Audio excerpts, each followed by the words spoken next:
Pemirsa, pengusaha muda Sorong James Nixon Senewe mengajak generasi muda mengukir prestasi dengan semangat Sumpah Pemuda karena prestasi selalu dihasilkan dari kerja keras dan kerja cerdas mengatasi masalah yang dihadapi seperti yang telah ditunjukkan pemuda pejuang kemerdekaan dulu.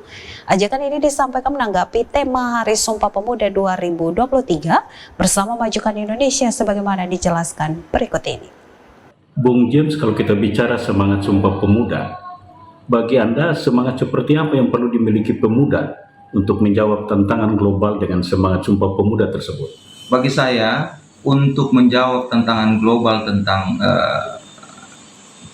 generasi muda pada saat ini, tentunya kita feedback ke belakang. Kita melihat ke belakang bahwa zaman dulu pemuda memperjuangkan kemerdekaan, walaupun terkotak-kotak dengan wilayah atau dengan pulau, akan tetapi bersatu hati, semangat satu untuk memperjuangkan kemerdekaan.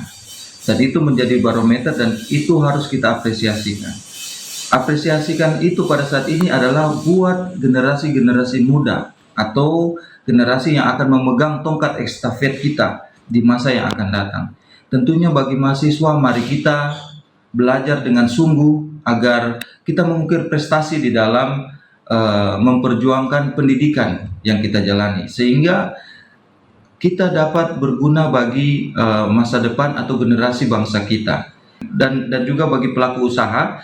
Tentunya usaha-usaha muda, tentunya mari kita melaksanakan usaha kita dengan baik dan benar, sehingga usaha kita bisa dapat berkembang, dapat menjadi contoh yang baik buat generasi-generasi muda yang akan datang.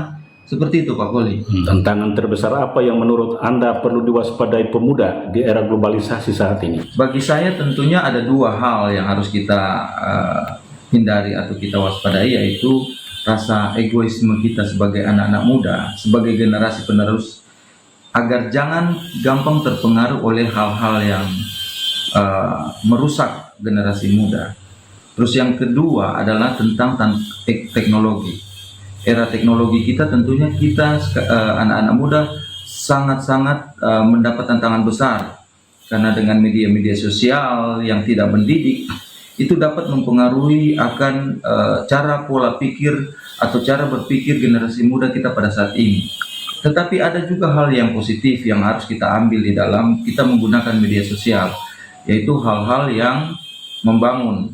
Di situ banyak konten-konten yang positif tentang bagaimana caranya kita sebagai anak muda berusaha dari awal untuk menjadi pelaku-pelaku usaha yang baru.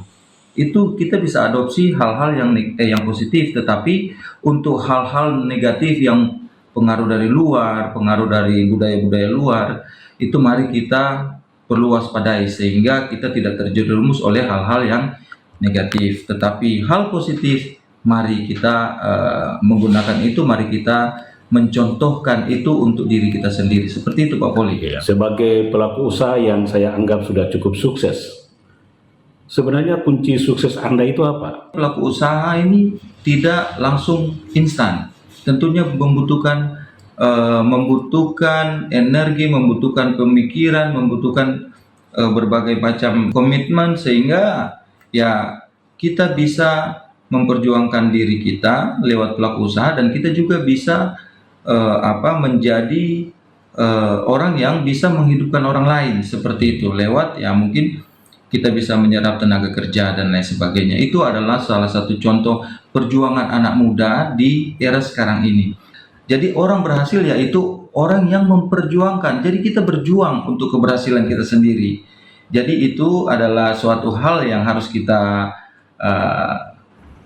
mengerti, yaitu ya perjuangan kita ini perjuangan untuk keberhasilan kita. Seperti itu, Pak Poli. Terima kasih sudah berbagi di CWM News. Terima kasih, Pak Poli.